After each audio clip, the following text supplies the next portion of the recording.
এতিয়া যজ্ঞৰ কাম এনেকে ভাল লাগিছে জয় পত্ৰ তোমালোকে মোৰ আগত পঢ়ি শুনোৱা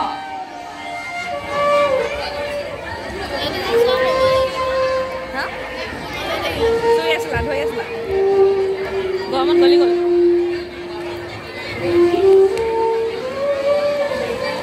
আমি হেৰি কাৰণে পঢ়া কাটিছে শিকাও কৰা কাটিছে কেতিয়া কাটিছে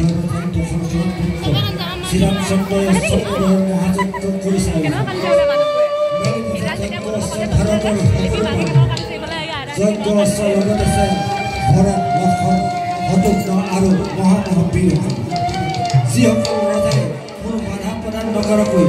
শ্ৰীৰামচন্দ্ৰক সম্ভাষণ জনাব তাৰ লগত অযোধ্যাৰ মিত্ৰতা কৰিব আৰু কাৰোবাৰ যদি শক্তি আছে অস্ত্ৰ বন্দী কৰি নিজৰ শক্তি আৰু সামৰ্থ্য দেখুৱাব পাৰিব আৰু তেওঁলোকৰ লগত বিবাদ হ'ব